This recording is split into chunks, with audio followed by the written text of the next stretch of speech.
Survivors walk like zombies after a typhoon in the Philippines kills an estimated 10,000 people. Syrian rebels recapture an army base near Aleppo airport.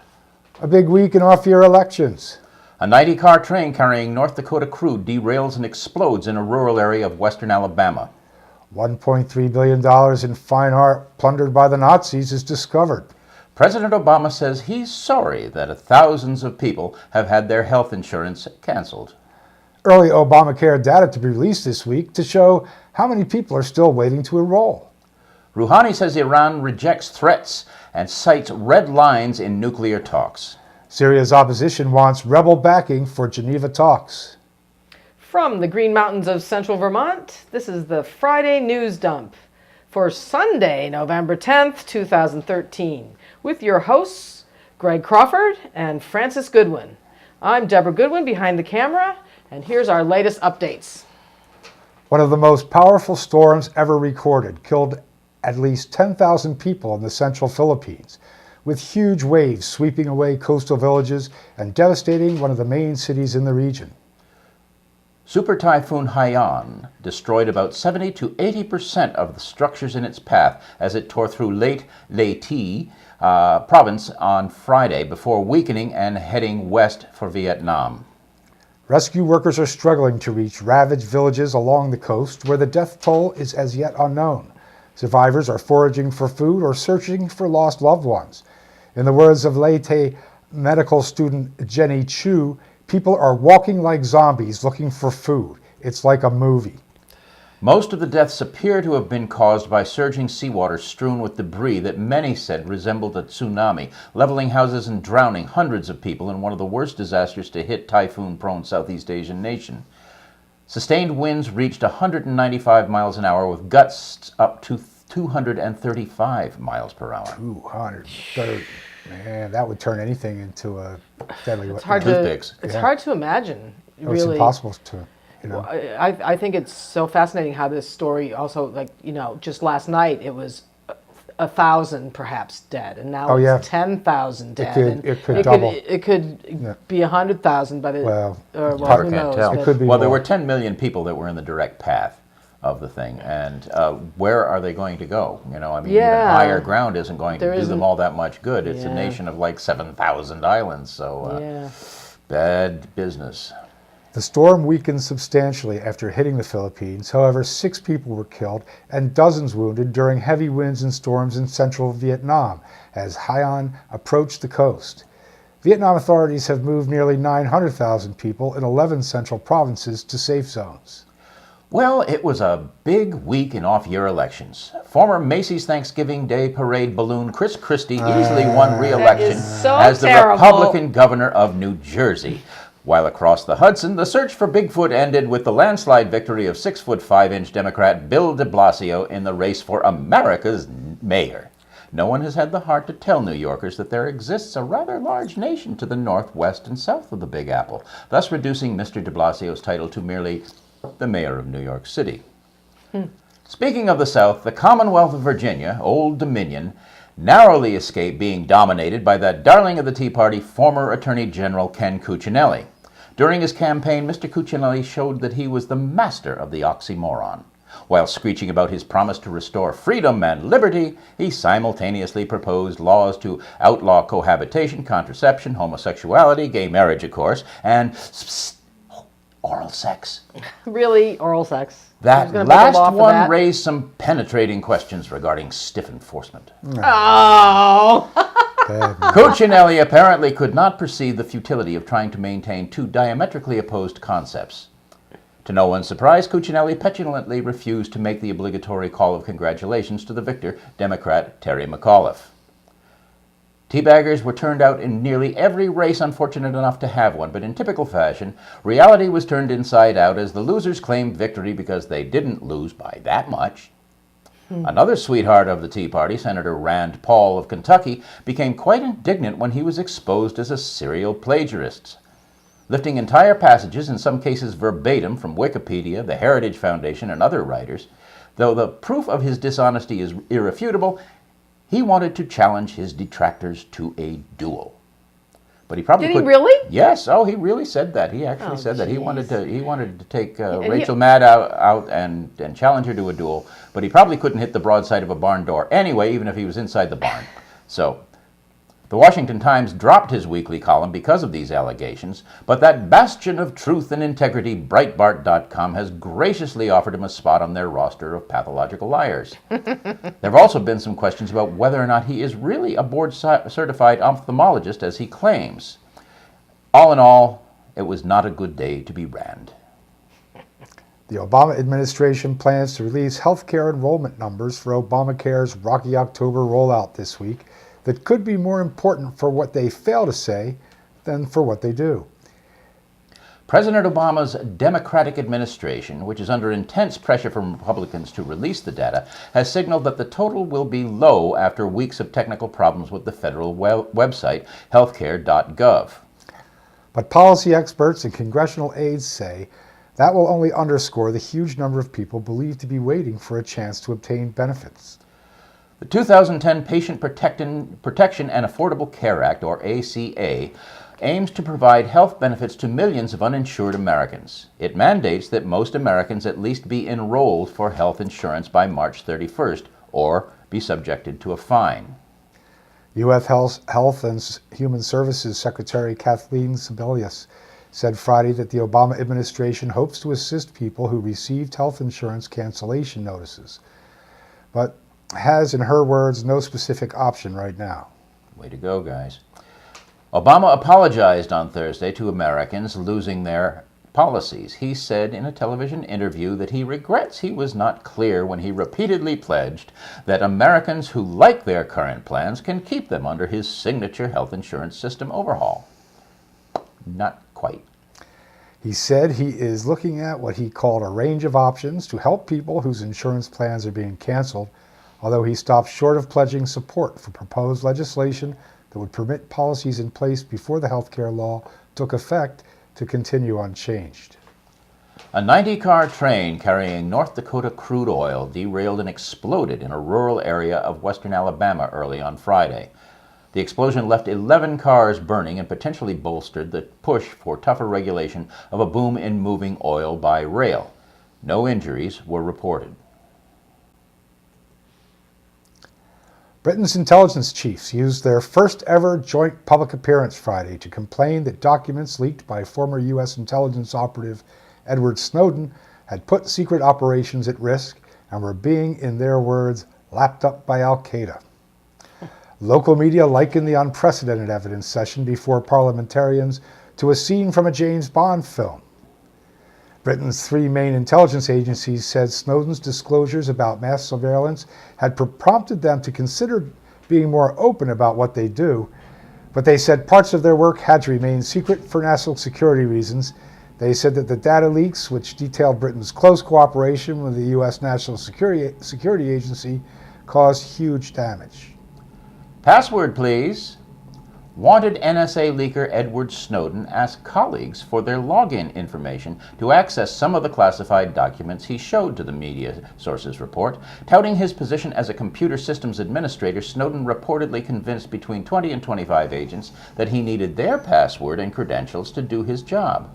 A source revealed that Reuters that the employees have been identified and removed from their post, but did not know whether they were fired. The U.S. Senate Intelligence Committee recently approved a bill that would set aside funds towards new software that could prevent future leaks of classified material. The United States and Russia presented a draft timetable to the Organization for the Prohibition of Chemical Weapons this week. The predicted Syria's chemical weapons won't be destroyed until the end of next year. That's roughly 6 months past the original deadline set by their chemical weapons disarmament plan for the country. So far, Syria has met the disarmament agreement deadlines.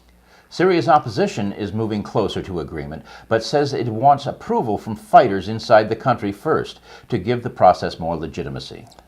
The leadership of the Syrian National Coalition is meeting to agree on its stance on the Geneva II talks, which aim to end Syria's 2.5-year civil war by creating a transitional government body. Iran is edging towards a deal on its nuclear program. Iranian President Hassan Rouhani said that Iran has what he termed red lines and will not bow to threats in the negotiations.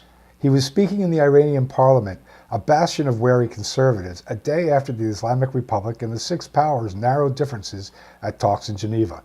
They decided to resume talks November 20th to try to defuse a decade-old standoff and fears of a drift toward a wider Middle East war. The sides seemed to be on the verge of a breakthrough before cracks materialized among U.S. and European allies as France declined to endorse the proposal under discussion, believing it did not adequately neutralize the risk of an Iranian atom bomb. The U.S. government is urging that Bank of America pay $863 million in damages after a federal jury found it liable for fraud over defective mortgages sold by its countrywide unit. In a filing late Friday in the U.S. District Court in Manhattan, the government is also asking for penalties against Rebecca Marone, a former mid-level executive at the bank's countrywide unit, who the jury also found liable, in the jury's words, commensurate with her ability to pay. The government says the penalties are necessary to punish the bank and Marone, and, in the government's words, to send a clear and unambiguous message that the mortgage fraud for profit will not be tolerated. Bank of America and Marone were each found liable for defrauding government-controlled mortgage companies Fannie Mae and Freddie Mac through the sale of shoddy loans purchased from Countrywide in 2007 and 2008. SEC Capital Advisors pleaded guilty on Tuesday to insider trading and wire fraud and agreed to pay $1.8 billion in penalties to the U.S. government. And on that note, we're going to take a break and we're going to go to Gregory Crawford's weekly rant, a wonderful rant as usual, and then we'll come right back with a second segment, including the, we don't have that many disasters this week, but they're except for the typhoon in the yes, Philippines. yes, That's like, Oh, yeah, no, not that many disasters, but we had a long list of them in prior weeks. Right. And not that they weren't there, but they just aren't being covered. And but we do have conflicts all around the world, wars raging. So come back for the bad news of the world. Indeed. Hi, I'm Greg Crawford with the Friday News Dump, brought to you by World News Trust. There are many old adages that describe the phenomenon of being too close to something to be able to take it all in at once, or to even see what it truly is. Can't see the forest for the trees is one. And then there's the fable of the blind men and the elephant, where they each touch a different part of it and then try and make a judgment about what it is based on their limited information. And they're all wrong.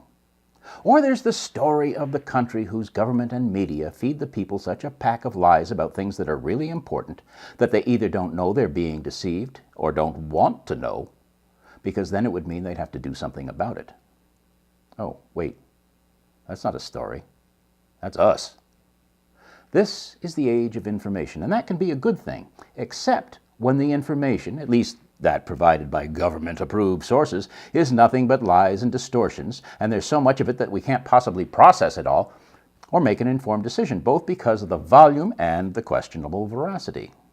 And when a little bit of truth does dribble out, the journalist that does the dribbling finds him or herself in a truly terrifying kangaroo court from which there is no hope of escape. Or an investigative journalist named Michael Hastings, whose friends and family say he drove like an old lady, piles his car into a tree at such an ungodly rate of speed that the engine is thrown 200 feet from the car. And it's called an accident. But then the German car manufacturer says, "Oh, sorry guys, but we designed our very expensive automobile, so that can't happen." The car's carefully engineered crumple zone ensures that the engine always slides down under the car in the event of a head-on collision. Oops. Then further investigation hints darkly, see what happens when you expose the perfidy of a renegade general who commanded a unit that was dedicated to lethal black ops? And then there are the hundreds of stories every goddamn day about the uncontrolled savagery of police forces around the country. Shooting deaf people who can't hear their commands, shooting children with toy guns, shooting elderly men having seizures in their own homes, shooting mentally challenged people that can't understand what they're saying, shooting the family dog just for the fun of it, shooting a misdemeanor suspect who has already been searched for a weapon, by the way, while he's sitting in a cruiser with his hands cuffed behind him, and then calling it a suicide. And then there's New York City, where people of color take their lives in their hands if they so much as ask to see something that some malignant bigot of a sales clerk thinks is too expensive for them to want, let alone buy.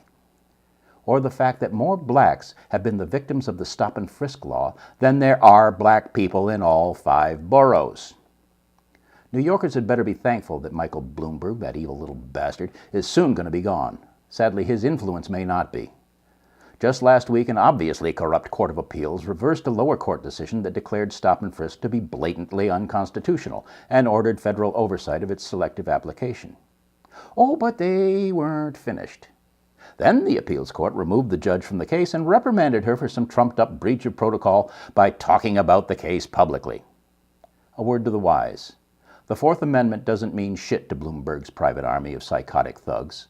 Amendments, hell, they use the entire Constitution for toilet paper.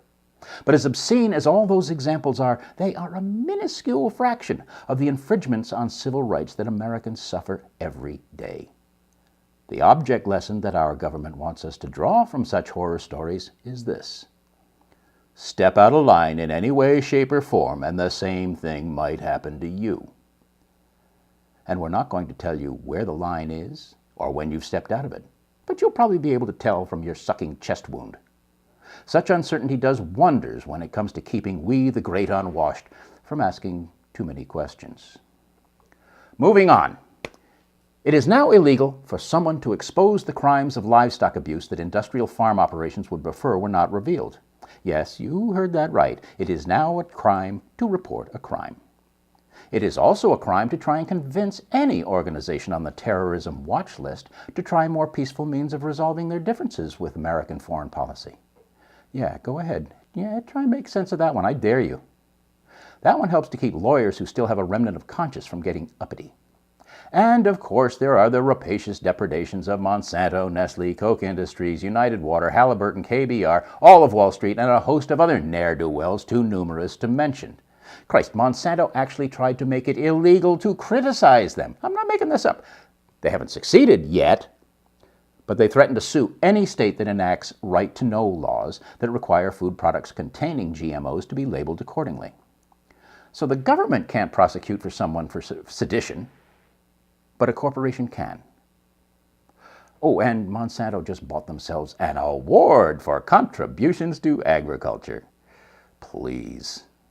That sanctioning body's credibility just went down the toilet. So move over, Nobel Peace Prize judges. And of course, the pachyderm in the parlor is the Trans-Pacific Partnership. If there are still any starry-eyed idealists foolish enough to believe that the sun shines out of Mr. Obama's nether portal, a few facts about this monstrosity will disabuse them of that notion once and for all. More on that subject next week. I could say that a pattern is beginning to emerge, but really, it's been staring us in the face for years. Big Brother is watching. We live in a particularly vicious police state, but the police don't protect and serve ordinary Americans. They protect the malevolent oligarchs that really run this country, and they serve as their leg breakers and hitmen as whimsy dictates. So we really should stop singing about the land of the free and the home of the brave. The only people that are free are the filthy rich corporatists who are above the law because they write the laws, and the only brave ones are the investigative reporters who risk their lives not in foreign war zones, but in their own country, when they do their jobs by exposing the multitude of ways the corporatists deceive, rob, and exploit us. But then again, we're in the middle of a class war, so I suppose you could say this is a war zone. Here's the bottom line. The people we elect to represent our interests are more concerned with their own interests, and they waste no time in sucking up to our corporate overlords to further those interests. They all get rich, and we're left out in the cold. And we're back. Thanks for joining us. This is the Friday News Dump, the second segment of the Friday News Dump for, is it? It's Sunday. No, Sunday? It's the 10th. 10th. All right. We got pushed back a little bit, just from technical things. We tried to tape this yesterday, and we just kind of messed up the taping a little bit. So we're recording again today. And also, there were only 1,200 reported deaths in And that's what I was saying earlier in the first Philippines, segment, that yes. that story has evolved so much since we first reported on it. So we decided just to start from the top. It and just sounds awful over there, Yeah. I mean, I was reading something about how Chuck Hagel directed our military, because we have military bases in the Philippines, to try to help out, but they can't even land airplanes or, they get help there. It's really hard right now to even get any kind of relief. They can clear and repair runways. Or that were clear picture of what's really happened or how many deaths there are. It's just awful. Islamist rebels yesterday retook most of a military base in northern Syria from forces loyal to President Bashar al-Assad. A monitoring group says at least 60 people were killed in 2 days of fighting. The heavy fighting reflects the strategic importance of the 80th Brigade Army base, a few hundred meters from the Aleppo airport on the eastern approaches of the disputed city. A bomb exploded Wednesday in the center of Syria's capital of Damascus, killing at least 8 people and injuring more than 50 others. A suicide bomber killed 8 people and injured 41 others in an attack Wednesday against an intelligence building in the southern Syrian city of As-Suwaida. A Syrian Air Force major is among those killed in the attack. Turkish authorities seized a truck loaded with 1,200 rocket warheads and other weapons on Thursday near the border with Syria. They detained 9 people. Rival militias battled each other in firefights Tuesday on the streets of Tripoli. No deaths were reported despite the use of rocket-propelled grenades and anti-aircraft artillery by the combatants. Several small bombs exploded Wednesday outside a provincial office of the Chinese Communist Party in the northern city of Taiwan, killing at least 1 person and wounding 8 others. Authorities arrested a suspect today. The M23 rebel movement was defeated by Congolese troops Wednesday, bringing an end to the armed conflict. A suicide bomber detonated a bomb on Wednesday in an oil tanker truck in Baghdad, Iraq, killing 15 people. The Pakistani Taliban Thursday named Maulana Fazullah as its new leader 6 days after Hakamullah Masood was killed in a drone attack in northern Waziristan. M23 rebel chief Sultani Makenga, along with hundreds of rebels, surrendered Thursday to authorities in Maha. Well, there's a lot of consonants in that one. Maganhinga Gorilla National Park in Uganda. Reports this week indicate that Palestinian leader Yasser Arafat had high levels of polonium in his body when he died. A man fatally stabbed 3 people Monday on a bus en route between Ardal and Tyen in Norway. The company Johnson & Johnson agreed on Monday to pay $2.2 billion in regards to a U.S. probe of the drug Risperdal. A gunman opened fire Monday inside Westfield Garden State Plaza in Paramus, New Jersey, shooting out security cameras. Hours later, the gunman committed suicide near the mall. Deborah, didn't you say you used to shop there? I went there once a week for many years. Because you were a shopper, right, in New York City. Right. Yeah. That's a very big mall, very high end, very I don't know how many stores are there or anything, but it's a major mall in the New York area, and it's scary to think of. In Florida, Eric Rivera Jr. was convicted Monday of second-degree murder in the 2007 killing of NFL Washington Redskins player Sean Taylor during a burglary. American rapper DMX was arrested Tuesday in South Carolina for driving with a suspended license and without a vehicle tag or insurance. 152 people were sentenced to death on Tuesday in Bangladesh in connection to the 2009 Bangladesh Rifles revolt. A Mexican federal court Wednesday overturned a state court ruling that allowed the drug lord Rafael Caro Quintero to be released from prison earlier this year. The court response follows a decision by the U.S. State Department to place a $5 million bounty against him. Saudi police crackdowns on foreigners working illegally in the kingdom widened on Wednesday with more than 16,000 arrests. A shooting Wednesday at a barbershop in Detroit, Michigan killed 3 people and injured 6. Police have arrested a suspect. Pakistan's ex-president Pervez Musharraf was released Wednesday on bail. A YouTube video this week purportedly shows the murder of Francisco Rafael Arellano Felix, the former drug lord of the Tijuana cartel. Felix was killed last month by a gunman disguised as a clown. Ew, Scary. Scary clowns. Bummer. The trial in Cairo of Egyptian deposed President Mohamed Morsi was postponed on Monday to January 8th. Morsi faces charges of inciting violence and murder in connection with clashes at the presidential palace in Cairo in December of 2012. Venezuelan President Nicolas Maduro ordered the military occupation on Friday of a chain of electronics goods stores in a crackdown on what the socialist government views as price gouging, hobbling the country's economy. Maduro says various managers of the five-store, 500-employee Dhaka chain have been arrested, and the company will now be forced to sell its products at what he termed as fair prices. Soldiers immediately began guarding the stores. Chicago chef Charlie Trotter was found dead by his son Tuesday at his Lincoln Park home. Trotter operated his namesake restaurant in Chicago from 1987 until its closure in 2012. Lockheed Martin's Skunk Works said Monday it plans to build by 2030 a successor to the SR-71 Blackbird, capable of Mach 6 speed flight. Ooh. That would be 7,000 miles per hour. Fast. The Indian, that's your one, baby. All right. Go. The Indian Space Agency, ISRO, Tuesday launched a PSLV-XL rocket carrying the Mars Orbiter mission probe, which will eventually be sent to Mars. Scientists are warning that the frequency of really big rocks falling out of the sky at insane speeds is likely to be much higher than previously thought. If you weren't paranoid enough. Yeah, helmets and steel umbrellas aren't going to be much help either. Earlier this year, a meteor estimated to be only 62 feet across entered the atmosphere over Chelyabinsk, Russia, at 42,000 miles per hour and exploded with the force of about 40 Hiroshima-sized atomic bombs. Its shockwave shattered windows for miles in every direction and injured more than 1,600 people. At least 70 people were temporarily blinded by the brightness of the explosion, and many more suffered first and second-degree sunburns, or meteor burns. You're going to need a bazillion SPF sunscreen the next time you see one of those babies coming. Another biggie was sighted over Southern California just a couple of weeks ago, though it just burned up rather than exploding.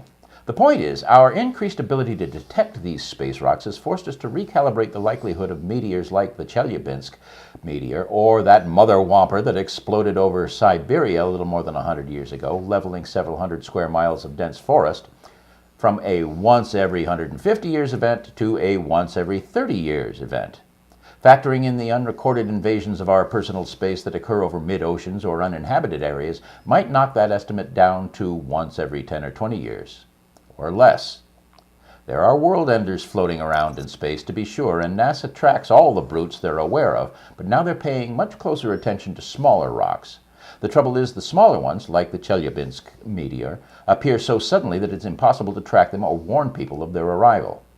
If one the size of Chelyabinsk meteor were to blow up over any large urban area, the damage and potential loss of life would be catastrophic. Something even bigger? Forget about it. But cheer up! You have a much better chance of being struck by lightning, or hit by a bus. Or maybe you should just stay home. What good would warning people do? I mean, like, how are you going to get out of the way of the meteor that's coming in? You know what I mean? I know, that's what they always show on the disaster movies. You bend over and kiss your butt goodbye. They probably wouldn't even tell. I know. Morgan Freeman's sitting in the White House in the Oval Right, Office. Morgan Freeman's like, oh, we don't want to panic them. Right, let's not panic, everyone. We're all in this together, everyone.